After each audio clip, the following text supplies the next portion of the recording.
أولئك عليهم صلوات من ربهم ورحمة وأولئك هم المهتدون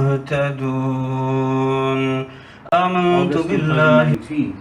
We honor the sacrifices of the Kashmiris in their just struggle for their right to self-determination. 3 successive generations of Kashmiris have rendered innumerable sacrifices in the face of India's relentless campaign of brutalization using every inhuman tactic to perpetuate illegal Indian occupation. Indian actions of 5th August 2019 contravene several United Nations Security Council resolutions which stipulate that the final disposition of the state of Jammu and Kashmir will be made in accordance with the will of the people through a free and impartial plebiscite conducted under the auspices of the United Nations. India is implementing a brutal campaign of military occupation, land confiscation and the influx of non-Kashmiris in the Indian illegally occupied Jammu and Kashmir in violation of the UNSC resolutions and international law, including the 4th Geneva Convention.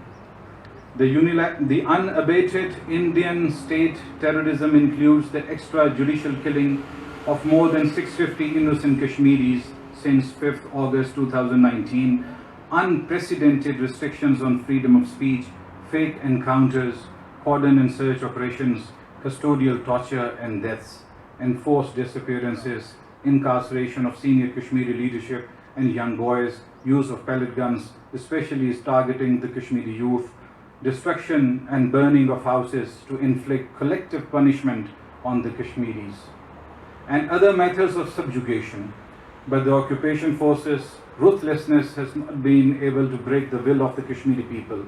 Indian actions have been rejected by the Kashmiri, Pakistan and the international community. The dire situation in IOJK has been taken up by the UNSC 3 times since 5th August 2019.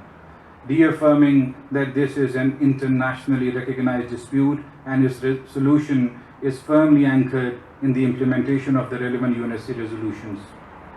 India's refusal to grant the Kashmiris right to self-determination has serious implications for South Asia and beyond. More than 1.5 billion people of the region deserve to see the dawn of peace and prosperity, which has been held hostage by India in IOJK. Likewise, Pakistan will continue to stand shoulder to shoulder with our Kashmiri brothers and sisters in their just struggle. We call upon the international community to take practical steps to hold India accountable for its gross and widespread human rights violations in IOJK and to facilitate a peaceful resolution of this long-standing dispute. The resolution of the Jammu and Kashmir dispute in accordance with the relevant UNSC resolutions and the wishes of the Kashmiri people is the only way to ensure durable peace and stability in the region. It's been 3 years since India unleashed its illegal and unilateral actions on 5th August 2019 in the Indian illegally occupied Jammu and Kashmir, with continuing inhuman military siege and callous disregard to the unspeakable sufferings of the Kashmiri people. The Indian government, under the hold of the BJP-RSS combined, is unabashedly pushing its Hindutva agenda to alter the demographic structure of IOJK in blatant violation of the United Nations Security Council resolutions and international law, including the 4th Geneva Convention. India's settler colonialism mindset is driven by its quest to permanently occupy the disputed territory and to obliterate its distinct Kashmiri identity.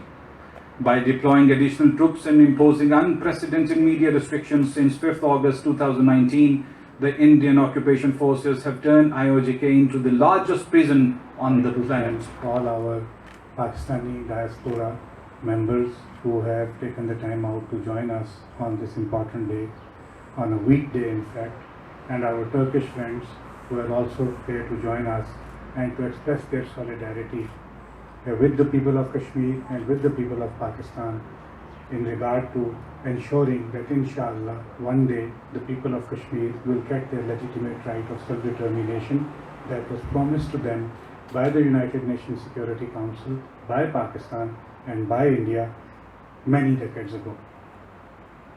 There is very little for me to say after the very detailed messages of the Honorable President, Prime Minister and Foreign Minister of Pakistan, in which the various aspects of the tragedy of Kashmir have been very aptly and very succinctly captured. I will only share with you a few incidents, not even incidents, happenings on the calendar that a Kashmiri confronts as he or she lives under Indian occupation. There are 365 days in a year, and if we look at the tortured history of Kashmir since 1947, hardly a day has passed when the occupation power, the occupying power, has not come up with fresh mischief or fresh malice towards the people of Kashmir. To give you a short sample of it, 2nd August 2019, India forbids and asks all tourists in Indian occupied Jammu and Kashmir to leave because there is fear of terrorism. The real fear was that 3 days later, India was going to implement a constitutional fraud on the people of Kashmir, and it did not want the Kashmiris or the foreigners to see the anguish and the sincere dislike of the Indian occupation measures and actions. Of course, on 5th August 2019, India implemented its policy, its strategy, its fraud, its sleight of hand of depriving the Kashmiris of the few protections that they enjoyed under the Indian Constitution, because those protections were a reminder to India and a reminder to Kashmiris and the rest of the world that Kashmir is not integral part of India. So on 5th of August 2019, India abrogated Articles 370 and 35A of its constitution, depriving the Kashmiris of the few rudimentary protections they enjoyed. The day continues. 1st of October 2019, 144 Kashmiri minors as in children, are arrested. The youngest one of them is just 9 years old. 23rd of October 2019, there are the various commissions in Indian occupied Jammu and Kashmir, including the State Human Rights Commission and the State Consumer Rights Commission, are abolished. 30th of October, if I get the date right, the Kashmir territory is bifurcated without the acquiescence of the Kashmiris into two federally administered territories. The official holidays of Kashmir, including July 13, which is the Kashmir Martyrs' Day, is abolished from the Kashmiri calendar.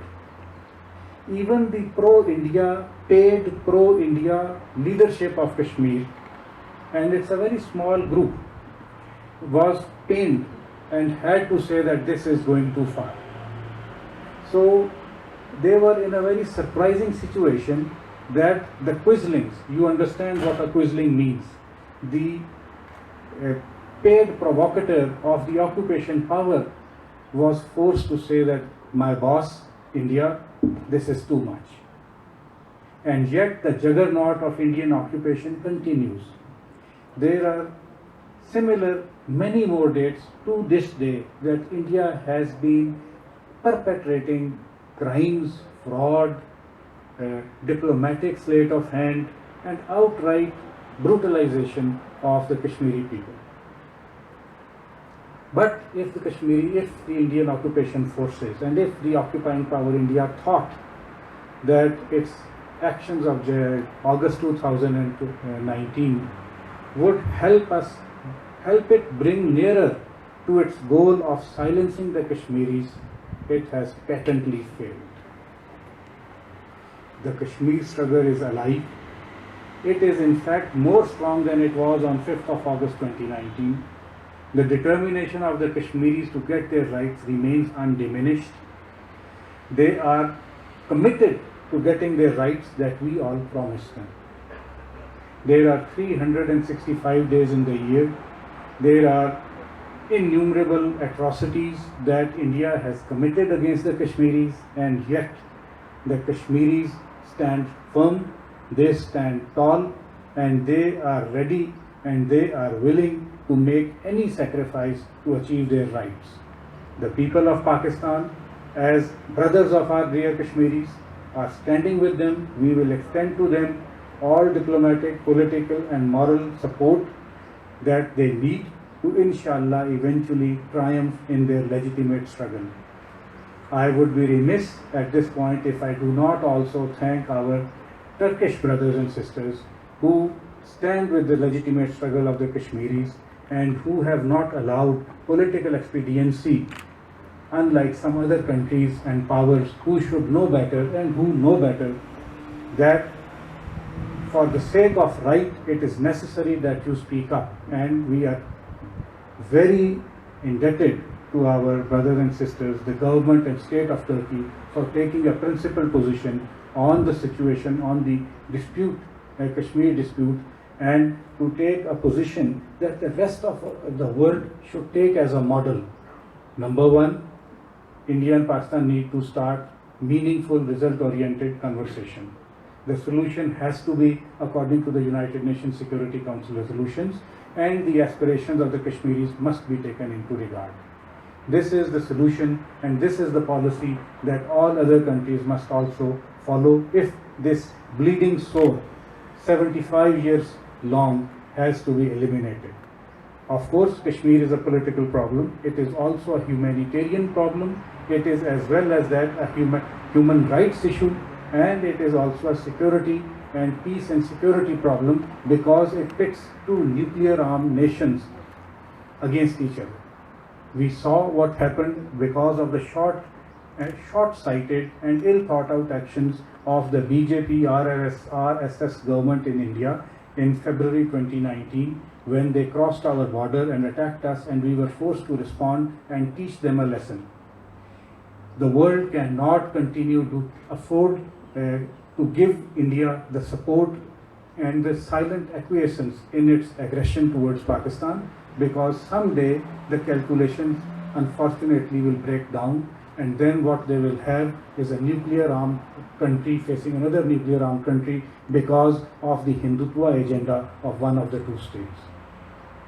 Pakistan once again takes its opportunity to reaffirm its commitment to the Kashmir cause, and in conclusion, I would once again thank our Kashmiri brothers, our Turkish brothers and sisters for standing by us and with the people of Kashmir, and with this support and the legitimacy of their cause, I am certain Kashmiris will one day get their rights. Thank you very much.